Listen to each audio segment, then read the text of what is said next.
Good evening, Mr. Ham. How are you doing on this lovely Superb Owl Sunday? Dude, I am great. It's like been forever since we've sat here and done this. I want to say we're knocking on what, 8 months, 7 months, something like that. If not a year. Yeah, it's been a long close. time. Yeah. It's been a long time. I think back in the summer was the last time we sat. And that was before I even went to Colorado, I think, or maybe right after I came back. Something. No, it was before you went. Wow. Because you were talking about going, yeah. Yeah, it's been a minute. Yeah, it's been a while. So it's good to see you. It is. It's excellent to see you, sir. I'm glad we're getting a chance to catch up. Just to keep everybody in the loop, I will take a fair share of the brunt on this one. And I'm just going to be open about it because I think it's something that people should be able to discuss. I've been dealing with some depression. Yeah. It's been pretty heavy. I'm starting therapy and I'm on some medication now to help. Good deal. And it is helping. But we're still in the beginning stages of all this for my recovery. Good. I'm glad that you're moving in the right direction on it though. But yeah, and I think, it's definitely something that I think especially men kind of fall susceptible to especially as you get older. It's pretty well known that men kind of aren't great at sharing their feelings, and even in society, you could say it's kind of looked down upon for a man to discuss their feelings and all that. So, it's something that I'm trying to learn to cope with and all that. So, and I know we've had other stuff. You had some trips and some family things and some other things, but a lot of it is I've been having a hard time even just getting up to do like going to work has been difficult. I understand. I mean, it seems like since we've sat down here last, there have been so many changes. Right. I know before I left on the trip, we only had one client in our house. We now have 2 clients again. I've switched from teaching third grade math and just math and social studies a little bit, to teaching 4th grade social studies and writing. Writing. Actually, that's been a lot of fun. The creative side of it is wonderful. Those kids love it. And we did a unit on poetry back right around Thanksgiving, and they absolutely knocked it out of the park. They wrote some amazing poems. So nice. It was really good. It was really good. So yeah, there's just been a lot of changes just kind of in the structure of how life looks, all the way around. You ain't kidding, brother. Speaking of life changes and structures and poetry, our oldest daughter is now 16. Yeah. Jeez. Yeah, mine's turned 7. My gosh. And she had her first actual paying job. Nice. And I gotta say, I'm really proud that her first paying job was as a professional actor. Aha! Yeah. She was in a local theater company, Flashback Theater Company.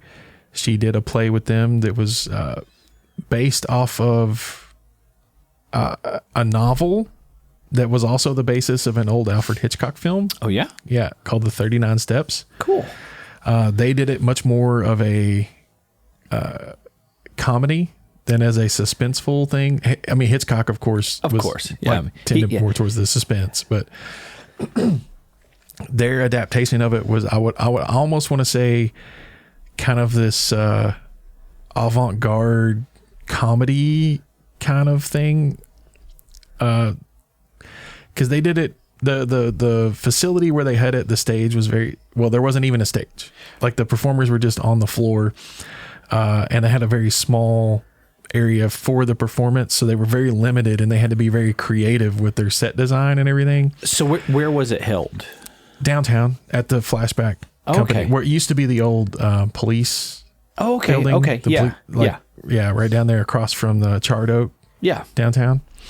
And the set design was very creative, and some of the things in it were just like I said, one of the guys was supposed to have a finger missing from one of his hands. So they had this like very obviously fake mannequin hand with a finger cut off of it. And that was his hand. When it came time for him to reveal that he was the bad guy, he pulls out a pistol and it's like one of those bubble guns. Oh yeah. They're like shoots bubbles, you know? And, some of the set design was just like, it was just very creative. And it was hilarious. Like we watched it twice and I was in stitches both times. So now the same troupe that she's working with, Flashback. Right. I went and saw the performance that they did of Sweeney Todd back in the summer, and that thing was phenomenal. I mean, they were on point with that. Yes, really, really well done. Yes, they were. We actually got invited to the dress rehearsal. Oh yeah, of Sweeney Todd. Cool. And it was phenomenal. Yeah, I thought it was fantastic. And there was, for anyone that has not seen Sweeney Todd, there's a really, really, really poignant part where everything that he has worked for kind of comes together and he starts dropping things through floors. Yes. And I was waiting for that. Mm-hmm. And dude, I was the whole place came alive whenever that happened. Yes. It was awesome. Yes. It really was. And a little behind the scenes on that. Yeah. A couple of the actors were actually injured. I can see that because that's a pretty good drop. I mean, that was a good 8 foot. Yeah. So because it was so narrow, they were couple of them would get hit on the way down. And wow. And a couple of the actors refused to drop. Really? Like they were just like, I'm not going to do that. I mean, I can see it. So, but one of the things I will pull out from the Sweeney Todd performance, the female lead in that she's awesome. That she is the drama teacher for the high school for Southwestern. Oh, okay. And I don't know if you noticed or not, but a lot of the performers in Sweeney Todd were wearing little lav mics. Oh yeah. She was not mic'd. Oh yeah, and she could project her voice. Her voice is amazing. Like she can really belt it out. Yes. I mean, I was floored. And but anyway, so that has been going on. And for our older daughter's birthday, her 16th birthday, let's just say I've been going through some stuff recently. Stress is through the roof. I can't really talk about details publicly because I can't. But we had an issue. Money is a little tight right now. And so I couldn't do like a big, huge thing for the daughter's birthday. I mean, I got her some stuff, but nothing. Right. Sweet 16, we had to. You had to be a little more frugal. Yeah. Right. There's nothing wrong with that. She didn't want a big party. She just wanted, a little thing at the house with family, which was good. And we had, we got her the cake she wanted and all that kind of stuff. The best that we could do that she, things that she wanted. But for her literature class, she's in honors English at the high school, and they had to write a poem. Oh yeah. And the poem she wrote was about dealing with her anxiety. Like she's in counseling for anxiety. She has occasionally will have panic attacks. And it's good to have someone to talk to, so that's a good thing. Right. And her poem was about the anxiety and about her performance in the play. Okay. And trying to deal with those emotions every night before the show. And and I know what it's like. That I don't want to even say stage fright, just being in front of people. Right. I mean, it doesn't have to be necessarily a stage, but just that being in front of people and performing, that's huge. Right. Yeah. And so the poem was about that. And, as a 15, 16-year-old writing something like that, I found the poem to be very open and honest. And the way she was communicating those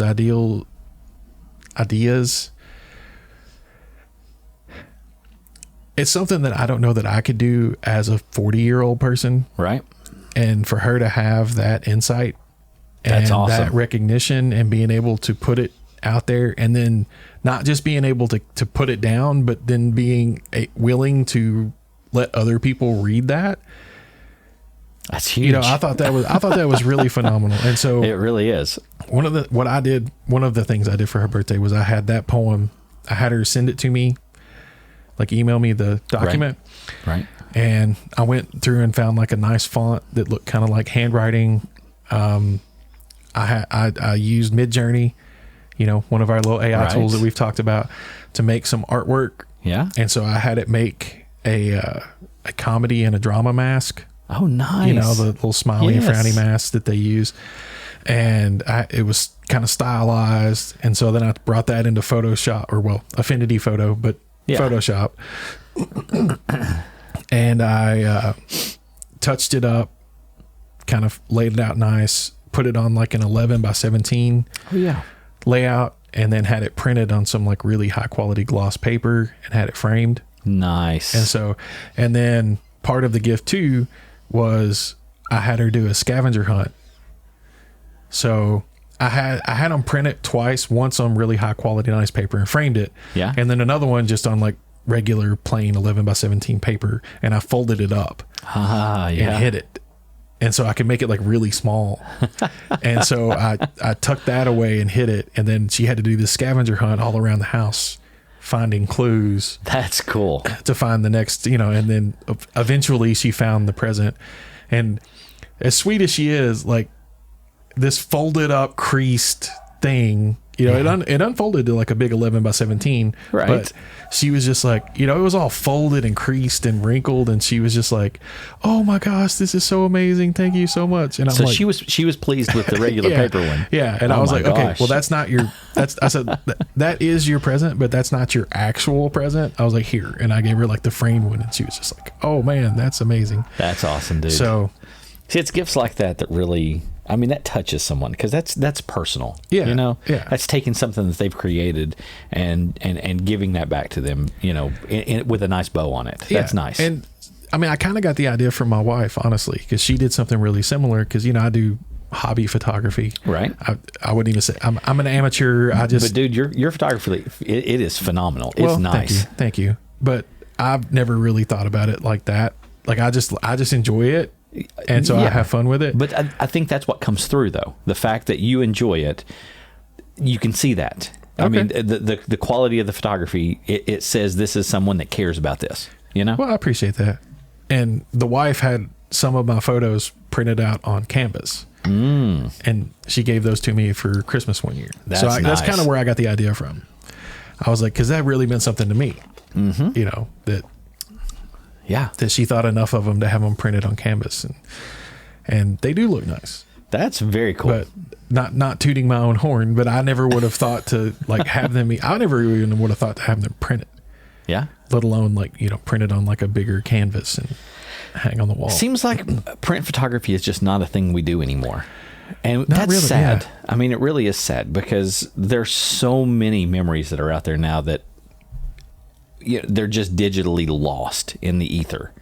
I'm sure that there are photographs that I've taken since I've gotten a phone that has a camera on it, and if I were to go back and start looking at the beginning of that, there's thousands and thousands and thousands of just little snips that just kind of fall to the wayside. So yeah, and like when you did that thing a couple of years ago where you were doing a picture a day, I thought that was really cool. Yeah, I tried to do it, and I lasted up to, I don't even remember. I can't remember how many I did, but it was nice for a while. I started running out of things to take pictures of. Or I would miss a couple of days, and I'd be like, okay, I need to get caught up, and it just seemed like I never could. So, yeah, that's. Yeah, and well, that's my twos. Like when I go out, of course, I usually do more landscape. So for me, it's more about the time of year. Right. And the conditions.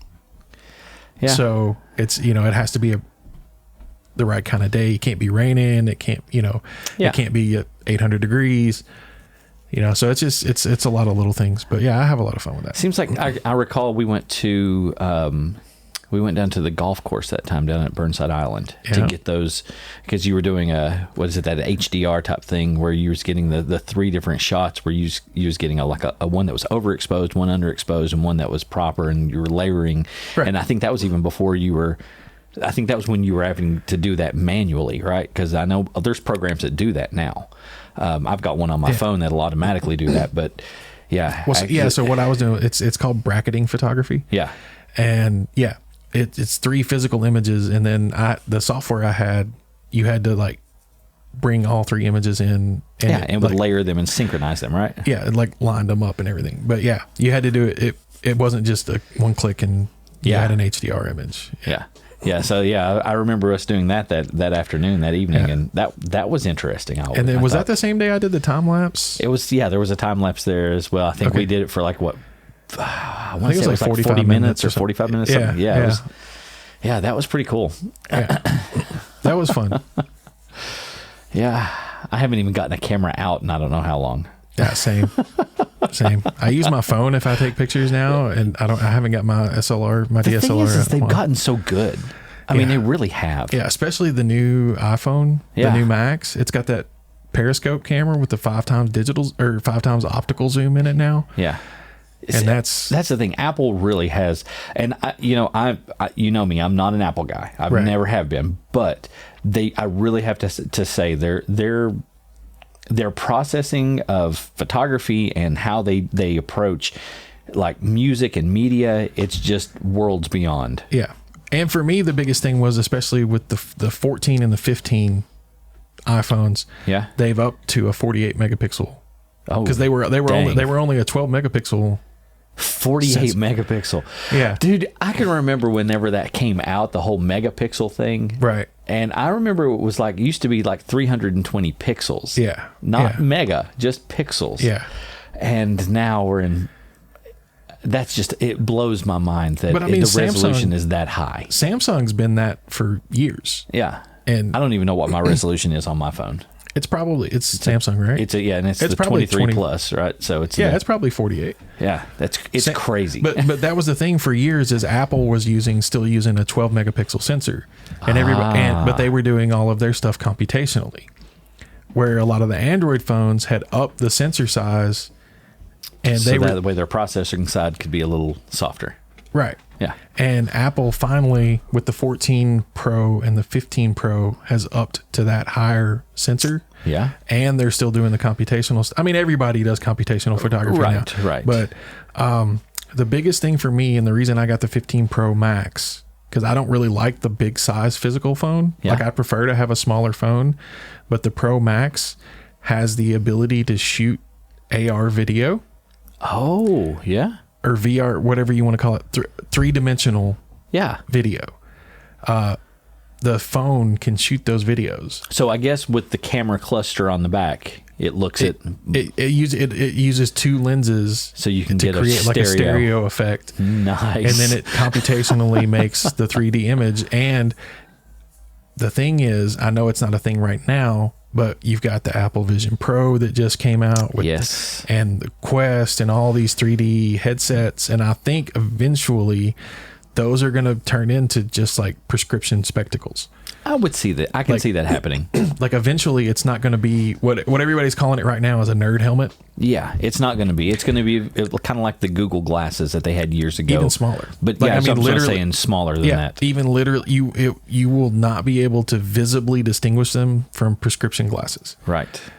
And I think when they get to that point, the ability to kick on and watch like a 3D video of your kids playing or graduation it's going to be amazing. And I wanted to go ahead and get that so I could shoot that and play with it. That way you've got it for years to come. Right. Exactly.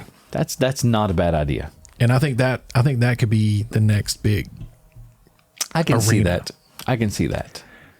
When the other technology catches up, like when the playback technology catches up to where it's not a big, huge thing on your face, it's just like a pair of glasses. I think that's going to be, I think that's going to be the game changer. Because as it stands, like you say, the big Oculus types headsets and the things like that, of course, I can see that would definitely be a game changer for Apple if they were able to get them that small and, like you say, right. And they are. I mean, I think they bought part of Zeiss, or nice. one of those big companies that does the lenses, optics. Yep. And I think that's kind of what they're working on. Carl Zeiss lenses, man, I haven't heard that in forever. So if you buy if you buy a Vision Pro, and you require corrective lenses, you actually have to buy a special inset that snaps into the headset that has your prescription, specific prescription. Dude, that's cool. And that's part of it too. They grind the lenses themselves. That is very cool. So and you have to, and it's of course it's Apple, so it's like $250 to get your prescription lenses. I want to say it was on NPR the other day. They were talking about this. I think it was on Science Friday or the Tech Talk or something like that they were doing, and they were talking about the price. Yeah, it's $3,500 base price. Yeah, they were like, this is obviously not for the average user, but eventually it will be, and. They were talking about how Apple really doesn't necessarily jump into a market to be a leader. What they do is they kind of let everyone else do their thing, and then they go, oh, these are all great ideas, and they lump everything that's good together and go, here, let's give you the product now that sets the standard. Yeah. And they're really good at that. Yeah. Historically, what Apple has excelled at as a company is coming into an existing market and elevating it. Yeah. Yeah. And that's they have not been the pioneer company. Right. They've always been the company that comes in, like MP3 players have been around for years. Yep. And then Apple's like, check out the iPod. Right. It's just a game changer. You say levels up. And their thing with it was they bundled it with iTunes. Right. So not only you get the actual device itself that is user friendly, but you get a platform. You get a platform where you can buy a song at a time.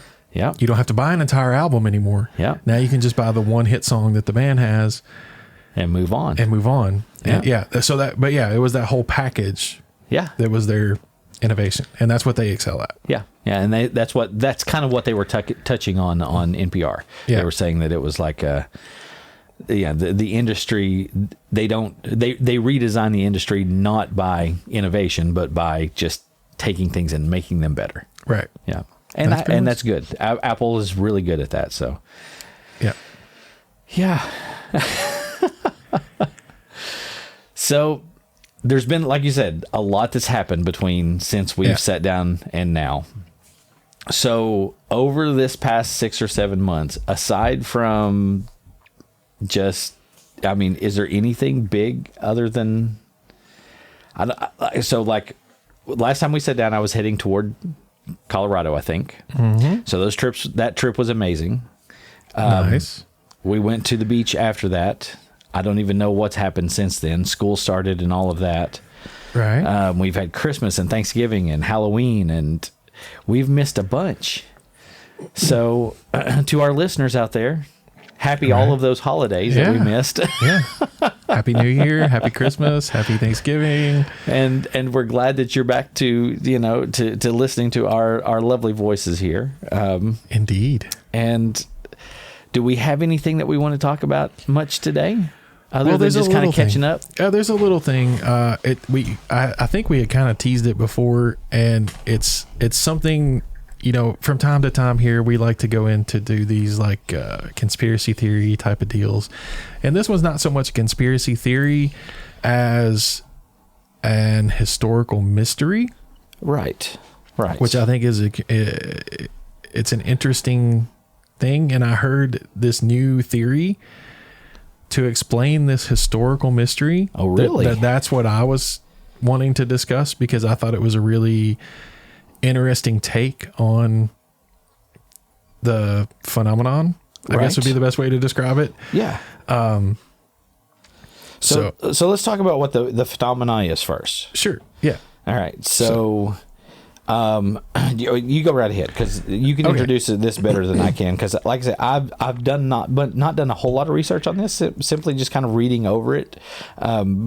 but it's something that when I saw it immediately, I was like, oh yeah, I've seen this in the past. Right. So I was somewhat familiar, but not necessarily enough to know, gotcha. Enough to talk about it, I should say. So, it's a very historical event, and you've probably seen photographs of it in history texts. Yeah. Just to set the scene a little bit, this occurred in late June of 1908. So we're talking about 120 years ago almost. Yeah. And it occurred in the remote areas of the Russian wilderness known as Siberia. Yep. East Siberia, the taiga area. Yeah. Yeah. That's like the plains kind of. Yeah. It happened really early in the morning, about 7 a.m. Residents all around Russia saw what they described as a very bright light. I was going to say, I can read one of their eyewitness accounts if you'd like to. Yeah, go ahead. It says, at breakfast time, I was sitting by the house at Venera Trading Post, approximately 40 miles south. Facing north, I suddenly saw that direction to the north over on Gukul's Tunguska Road. The sky split in two, and fire appeared high and wide over the forest. The split in the sky grew larger, and the entire northern side was covered with fire. At that moment, I became so hot that I couldn't bear it, as if my shirt was on fire from the northern side where the fire was. There came a strong heat. I wanted to tear off my shirt and throw it down, but then the sky shut close, and then there was a strong thumping sound, and I was thrown a few meters. I lost my senses for a moment, but then my wife ran out and led me to the house. After that, such noise came, as if rocks were falling or cannons were firing. The earth shook, and when I was on the ground, I pressed my head down, fearing rocks would smash it.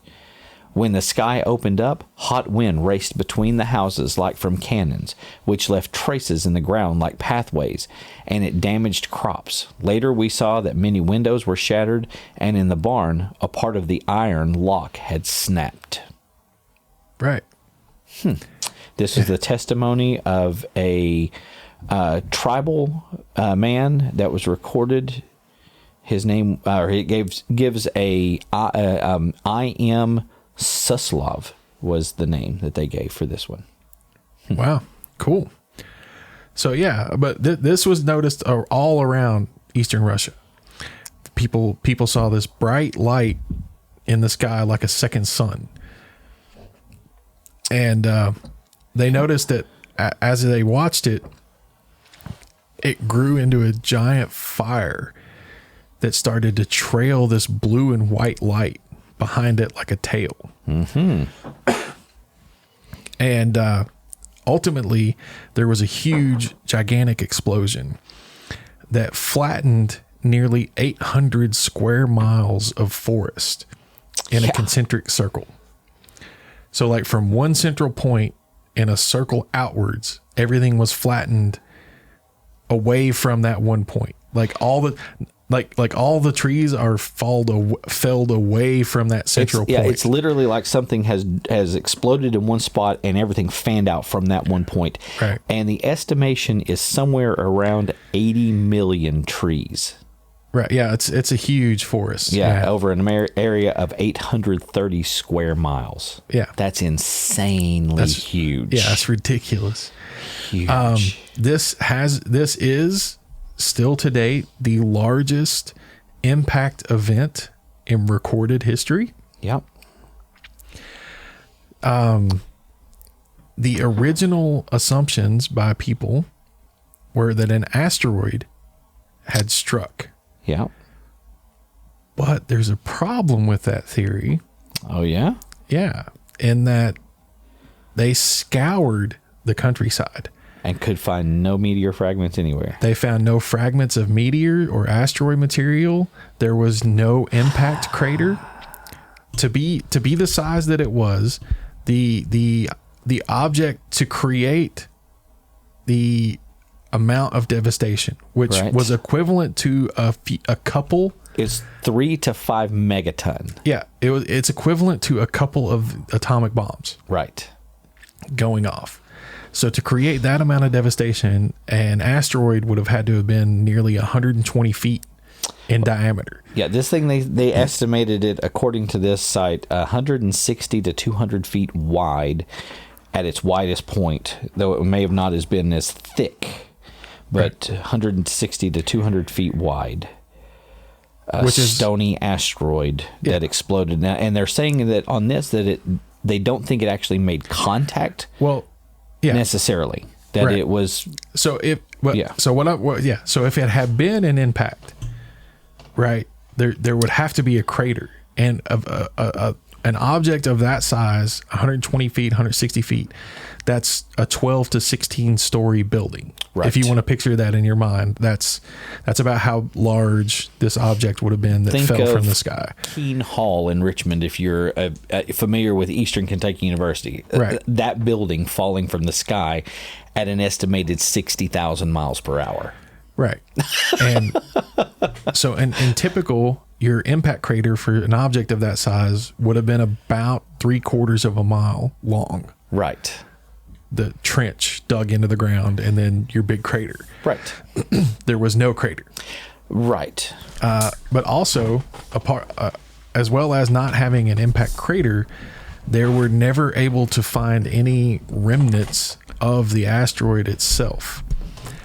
Because what is believed to have happened, since there is no impact crater, okay, what scientists fell back to, okay, there's no impact crater. So what had to have happened was the asteroid became superheated in the atmosphere. Yes. And detonated before impacting the ground. That's what they're saying here. The explosion is generally attributed to a meteor airburst, the atmospheric explosion of a stony asteroid.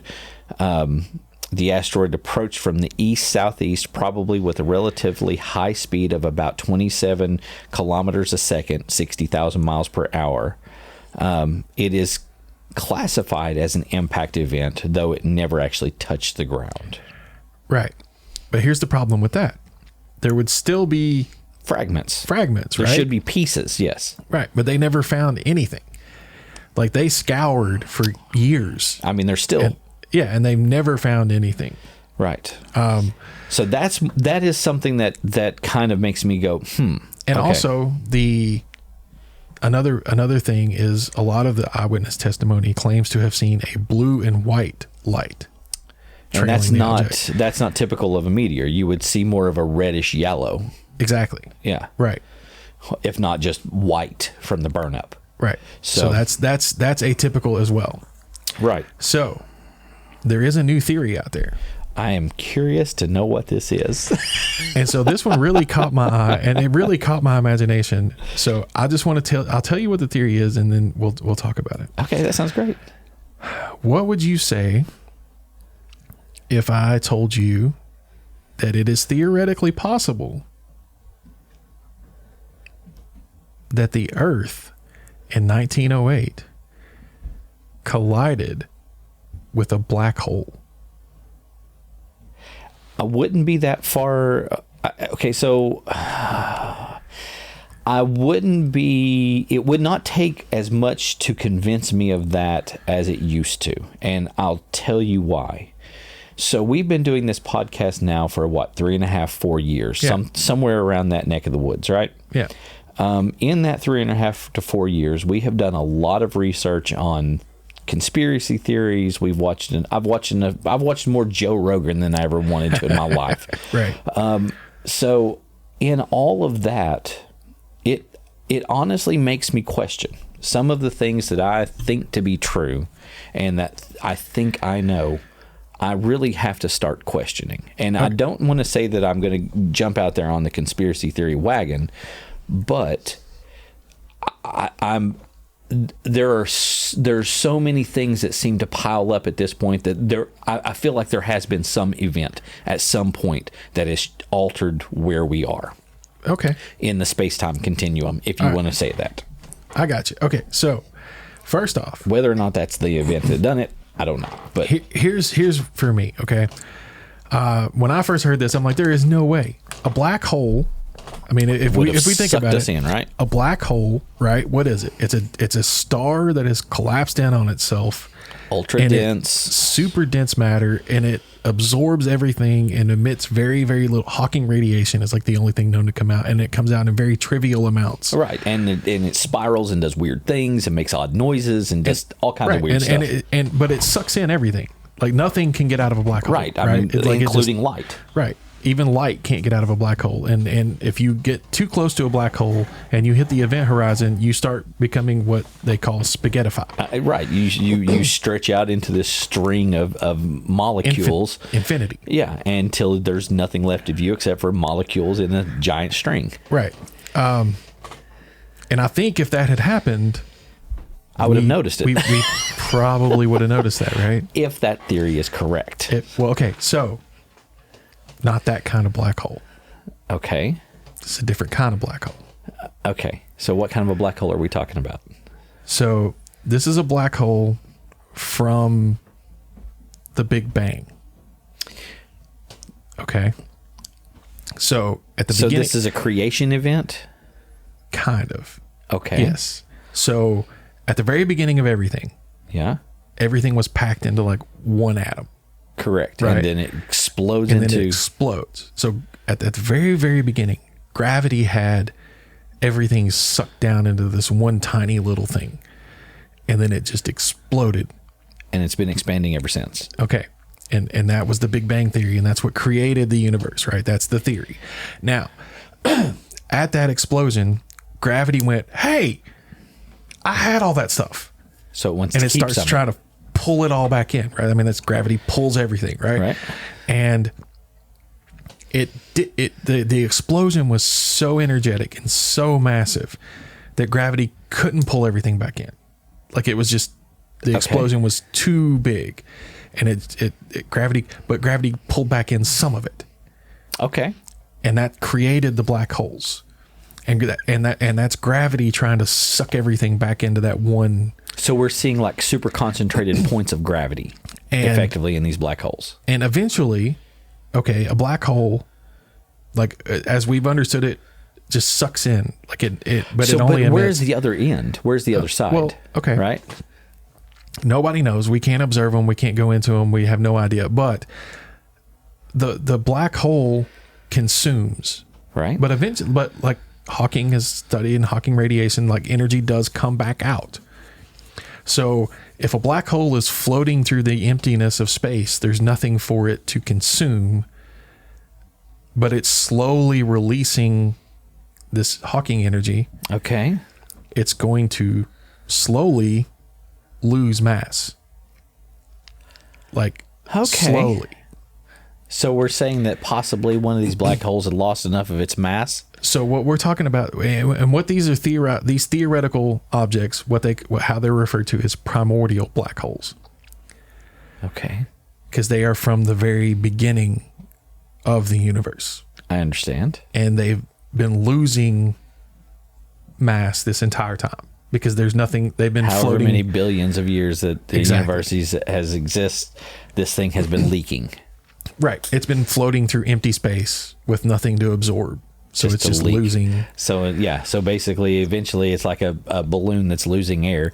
Eventually, it goes down to a point to where it's a manageable or non-existent thing. So in theoretically, crunching the numbers on this, these smart guys, these physicists, ladies, whatever, they have crunched up these numbers, and it could. We're talking about a black hole down to like the size of a hydrogen atom. So just one it's could like possibly cause that kind of a... It's like this, it's a black hole, but it's the size of a hydrogen atom. Okay. But what do we know about black holes? They're these huge gravity sinks, right? Like just packed. So they are incredibly, incredibly dense. Okay. So if they, from what they can understand with the math available today, if they calculate the density of a black hole that has the size of a hydrogen atom, it would have the same mass as an asteroid that's approximately 120 to 160 feet in diameter. That seems to line up. Now, what else do we know about black holes? Well, they suck everything in, right? Right. Okay, so if this primordial black hole came into Earth's atmosphere, it's going to start sucking in energy and mass and matter into it. That creates a tremendous amount of heat. Right. All that energy being expended, that's just sucking it in. That's what happens when you have any kind of an explosion or anything. It's right. A release of energy, and the opposite of that is right. So exactly. you got all this helium and hydrogen and atmospheric material just getting sucked into this black hole, and it's creating this immense amount of heat, and that gravitational bending could also distort the light, which is typically seen as bluish white light. Wow. And this hydrogen-sized atom, even though it has the mass of a big asteroid, it's physically the size of an atom. Right, just that it's super dense. It's super dense and it has a lot of gravity. Now, here's the thing. It still would have created an impact crater. But unlike an asteroid... What could you find? What would be left? Well, it has no physical presence. Right. Right? So it would just pass clean through the Earth. Okay. And depending on the impact, depending on if it was a straight shot across the, largest portion of the Earth, it would have came out somewhere in Chile. But depending on the angle, I mean, your chances are pretty good that it's going to pop out in the middle of the ocean somewhere on the other side. Okay. Because I mean, if you skew just a little bit east-west, you miss South America and you just pop out in the Atlantic or the Pacific Ocean. You're right, absolutely. So the chances, the theory is that it was probably at a slight angle and just popped out somewhere in the middle of the Pacific Ocean on the other side, where nobody would have ever seen it in 1908. Right. We didn't have the scientific material to witness that. But now, can I ask this question? Because this seems to be the elephant in the room. Sure. Okay. So let's say that we come in contact with this hydrogen molecule sized black hole. Right. Now this thing no longer is just floating around with nothing to eat, nothing to absorb, nothing to pull. Once it comes into contact with us, now there's a massive amount of energy that it can start to suck back in. And I would think that even something as small as that, we would see more evidence of its pull than what we're seeing in just this blast. Well, I mean, now keep in mind, it was moving at 20,000 miles an hour. This is true, but still. So it would have just shot straight through the planet like a bullet. But and blew out the other side and kept going. I mean, it would have sucked in some of the matter of the Earth, but I mean, to a black hole, a very insignificant amount of energy. And realistically, the amount of time it would take for it to pass through at 50,000 miles or 60,000 miles per hour. Yeah, we're talking instantaneous almost. Right. Yeah, we're hundredths of a second. Right. And now what the people were seeing was just all that matter being sucked towards it as it just followed it through. And then on the other side, there would be the same thing, but it would have been possibly underwater. Well, they said on the other side, what it would have looked like would have been a falling star going in reverse. Right. It would have been going away. It would have looked like a falling star shooting out of the ground up to the sky. Right. That's interesting. If anybody had been there to see it. But some of the cool things, now this black hole passing through the Earth would have caused earthquakes. Right. It would have affected the gravitational. I was going to say, there's all kinds of stuff that it should have done, right? But it would have been so minor that people would have just been like, oh, what? Okay, so wait, now here though, because it talks about on this side, I don't know exactly where I had it pulled up here just a second ago, but it says that there were seismic activity that was Yeah. that was detected in like Germany and as far away as Germany. So that being said, then that's a possibility as well. Right. But I'm just saying, like, it would have been so minor that people wouldn't have been like, oh God, an earthquake. Like, they would have just been like, that was weird. Like, did you feel that? Yeah. And it would have been nothing. Yes. But, and it's done. Yeah. But I just thought it was incredibly interesting to think that the earth and there would have been an impact crater, but the amount of energy and the velocity and all of that and this, like, it would have basically left behind any matter that it would have just turned to glass. Yeah, I can see that, because it would be superheated and everything. And the size of the impact crater would have been much smaller because there's no physical impact. Right. It was just the energy punching through. And so it's effectively like force in Dungeons and Dragons. Pretty much, yeah. Force damage. And so, but when they were looking for this impact crater, they would have been looking for like this giant, like, yeah, they're looking for a hole. Right. Like no, this thing is more like the size of a pencil. Yeah, it would, well, I don't know how big around they did say, but I forgot to take the notes for that, but it was very small. Right. Like, I mean, you would have had to really, really, really get lucky to walk through 800 square miles of forest and find this little, the softball size hole. Yeah. Yeah. But it wouldn't have been a hole. Right. It would have been a solid chunk of glass, basically. And just a core all the way. Now, that's what they should be looking for then. They should be looking for that glass column that runs from one side of the earth to the other. And then they can prove this garbage. But yeah, I don't know. I just heard that the other day on a podcast. Well, almost a year ago now. But no, that's very interesting. But I mean, the Tunguska event is very famous. Like, yes, and that is what we're actually talking about. I don't think we even mentioned the name of it up until this point. But the Tunguska event of Russia, 1908, that leveled all the trees and left this area that was just pretty much completely devastated. It destroyed everything.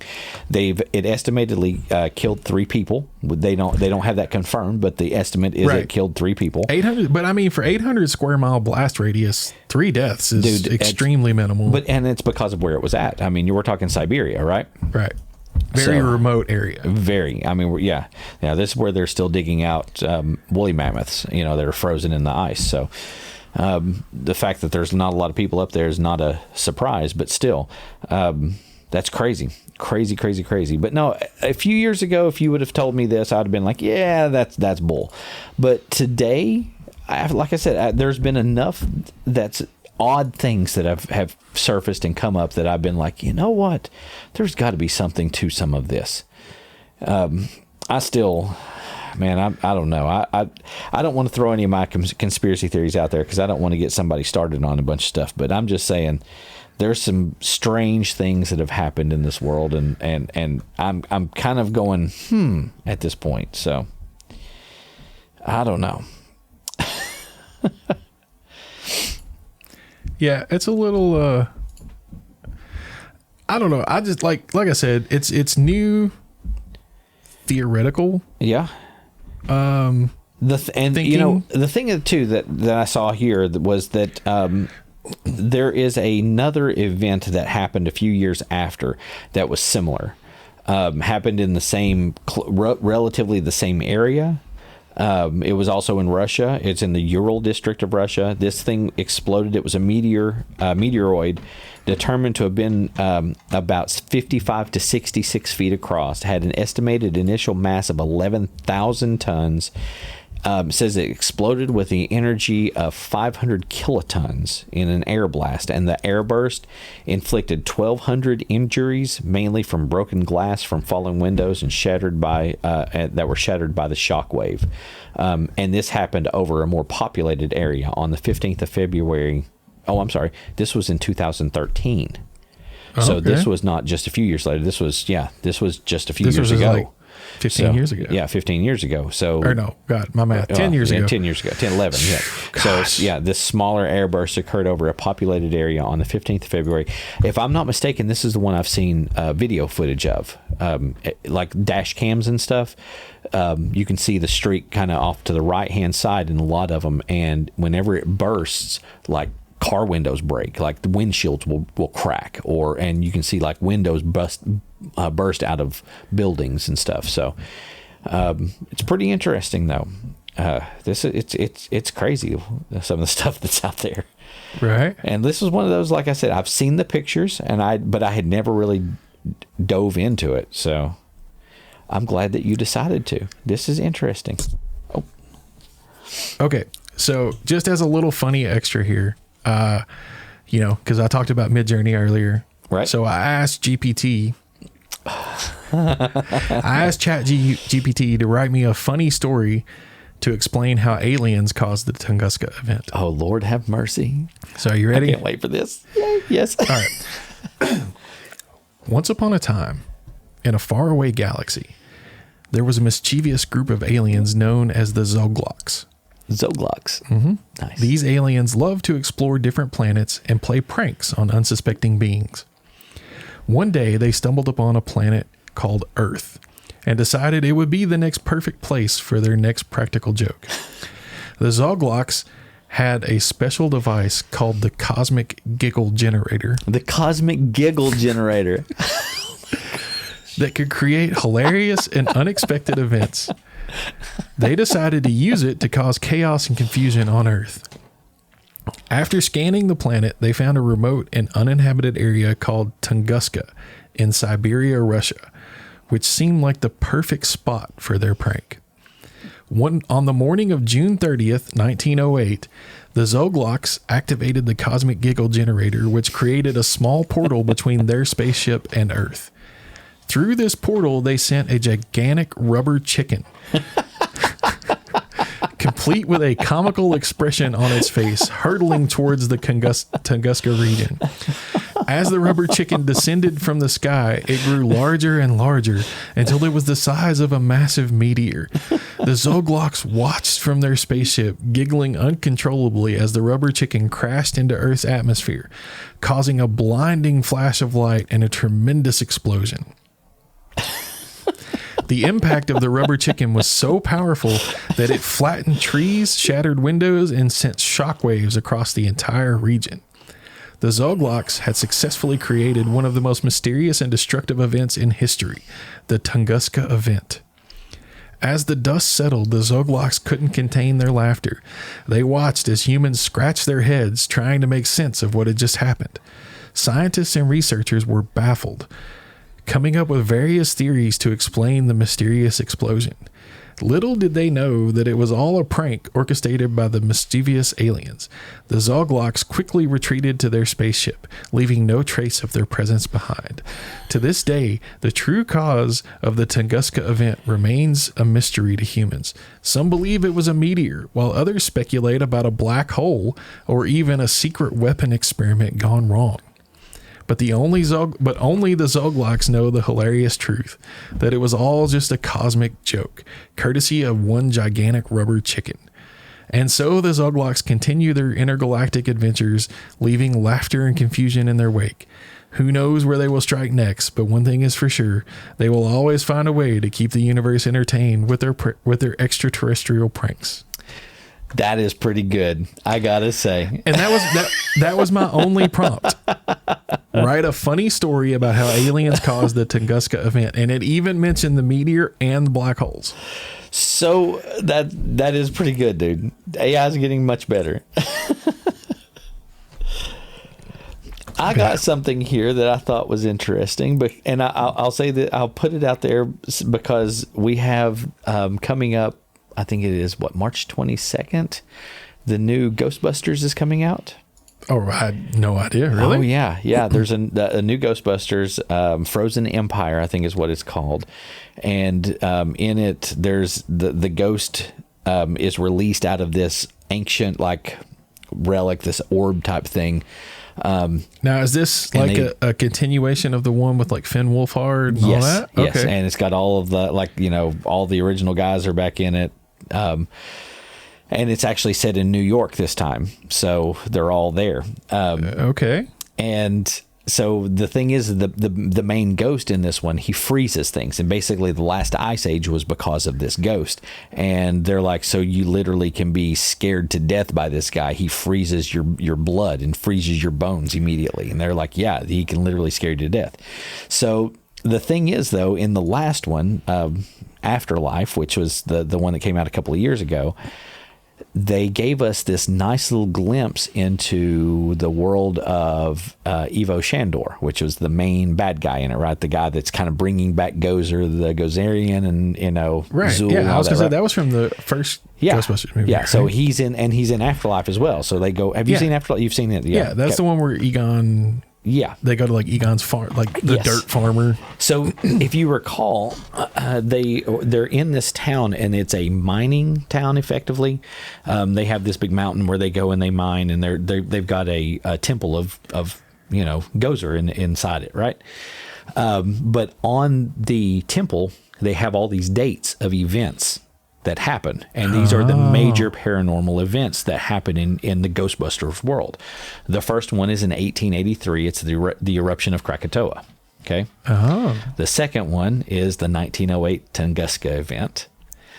So that was that, and then 1945 World War II events, the Holocaust, and then the Manhattan Cross Rip, which was 1984, the original Ghostbusters, and then they have this new one, 2021 Gozer's Return in Somerville.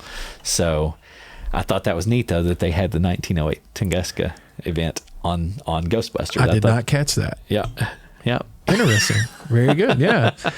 I guess I'm a Ghostbusters nerd. That's okay, man. I liked the Afterlife. I thought it was really good. I thought it paid homage, and that was really nice. And this new one, if you've not seen the preview for it, Melnitz in uniform, dude. She's got the pack on. Ooh, nice. Yep. And I mean, there's a lot of canon in it, so it's nice. It's going to be good. Very good. Very good. Well, I'll have to keep an eye out for that. Hopefully it comes out on streaming pretty soon, because I just don't do theaters anymore. Yeah. This one I'll go. I don't do, like, I think we've done Ghostbusters and Dungeons and Dragons. That's the only two movies I've seen that's come out in theaters. And the last movie I saw in theaters was when a friend of our daughter rented out the theater, and we went and watched the Super Mario movie. Oh, what did you think? It's okay, wasn't it? Yeah, I thought it was pretty good. I mean, Mario, I guess I can understand the studio making them attach a big name to it. Yeah. But when they had the guy that voices Mario in the movie to voice his dad. Yeah. But not to voice Mario. I mean, like, it's like, really? Like, he is Mario. He is that guy. Like, and you've got him in the film. Like, he should have just done Mario. Just let him do the voice. I didn't really have a problem with Chris Pratt. Honestly, the one that concerned me was Jack Black. I love some of what he does, but like, he's just too much. He's just really intense. Yeah, I will say I was really impressed with Charlie. What's his name? That was Luigi. Oh yeah. I really liked him as Luigi. Luigi. I mean, that character was good. I don't know who it was. I can't remember. I don't know. Now, Toad was awesome in it. Maybe it was Toad, yeah. Yeah, I really liked whoever did his voice. I don't know who it was, but yeah. Interesting. I liked this one, dude. Tunguska is an interesting thing. I'm going to have to kind of dig into that a little more. Yeah, it's just one of those things. Like, it's happened. Like, there's no question that it happened. It's a historical event. It did happen, and that's one of the things I enjoy about this kind of stuff. Is like it really did happen. We know it happened. Just nobody really knows why it happened. And yeah, I did see some theories talking about the weapon experiment. Right. Which I guess is possible, but I don't know. I really like the black hole, because when they said that, I'm like, if we hit a black, like the first thing when they said that, I was like, there's this, if we hit a black hole, we wouldn't exist anymore. So see, that's my thing with, okay. So that's where I got like. So I don't want to necessarily dive down that hole, but I'm just going to say this. All right. So this whole CERN thing with all of that, you know how I feel about this, right? You've heard me say this. Right. The thing is I can't. The only thing that really makes me think that there's something to, and I don't think that anybody's got it pegged. I don't think anybody's got it, saying this is what it is, and for sure. But there is a marked difference between 2009, what happened before and what happened after. That's kind of when we start seeing all the Mandela effect stuff start to happen. And I don't know if it's just because I'm getting older and I'm forgetting things. It could be. I mean, I'm my mid 40s now. I'm closer to 50 than I am 40. But still, there's some weird stuff. Stuff that's out there. And we never really knew what was going to happen whenever we, hit those first few molecules together and watched them explode. Well, they want to build a bigger one now. Which is a scary thought. If we're ripping little tiny holes in the space-time continuum with all of this, because we don't know what's happening after the explosion. We see the effect immediately, but what is the residue? Where, because we know for a fact energy cannot be created, it cannot be destroyed, it just changes form, right? Yeah. That's all it does. So if we're changing the form of energy and we don't know what's happening to it after that initial explosion, there's an issue. Well, they did some calculations. Yeah. And as we understand it, and I forget the exact numbers, I'm probably off, but I won't give a number. As we understand it, given the size of the universe. Yes. And what we know about matter, what we understand about matter and physicalness, only atoms and molecules and accounts hydrogen, for like less than 1% of what's out there, right? It's a very small percent. No, I think it's like 15% or something like that. But it's a very small percentage of the mass of the universe. Right. Like there's vast amount out there that we don't know. Yeah, the majority of whatever makes up the universe, we don't know what it is. That's true. Because, you were talking Big Bang a little while ago. Yes, everything was down in this nice little, compact before it explodes. But what was it sitting in? What was around that molecule that it's expanding through now? Right, exactly. But it's stuff like that like when you get into theoretical physics, it gets crazy. Yeah. Very good. Very good. Yeah. But yeah, I've had that's been on my mind for a while. I wanted to, because I just thought it was fun. Yeah, maybe I'm weird, but no, that's definitely some cool stuff.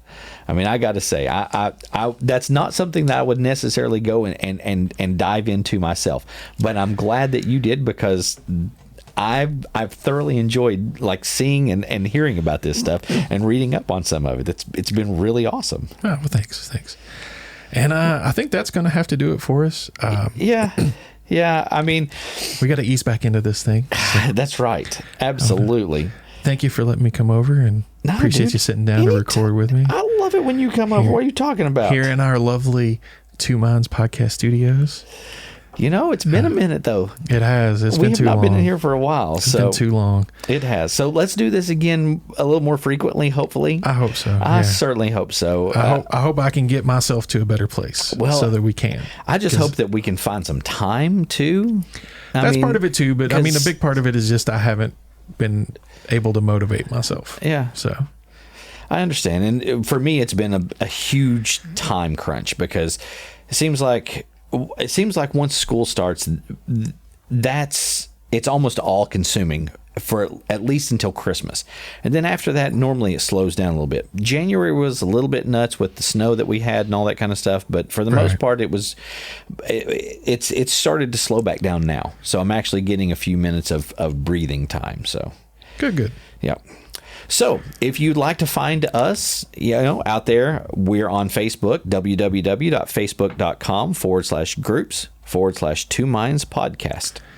Yeah. If you want to provide us with some feedback or information, you can shoot us an email, and that email address is twomindspodcast, all spelled out, twomindspodcast@gmail.com. Yep.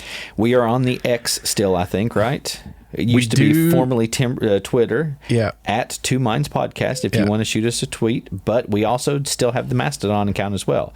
mstdn.party/@ Two Minds Podcast. Right. And that, honestly, I prefer that. Yeah. Like I'm not a fan of the hate machine that is Twitter now. Well, I downloaded. I'm part of a grant right now with school, and they will give us. They have incentives for us to tweet or X. And every time that they ask, well, have you tweeted? I'm like, I don't tweet. I don't do that. I don't even have it downloaded on my phone. Right. I'll look at it occasionally online if I'm looking at our thing, but that's about it. And there's our host site, and that is twominds.podbean.com. Right. And of course, there's the mirror sites. Yeah. You can find us anywhere you find podcasts, pretty much. We're in Spotify, Apple Podcasts. Yep. Spotify, basically anywhere you can find podcasts, you can find us there, or in your favorite podcast app. We have the RSS feed link. You can go straight from our host site and just subscribe directly in your favorite podcast client. Yep. And if you're searching for us on one of those mirror sites, either look up Jason Claywell, Jeremy Ham, or Two Minds Podcast. That should get you close to us. Yeah, and you should find us. And thank you all so much for all the support and patience with us. Hopefully we'll be talking to you again soon.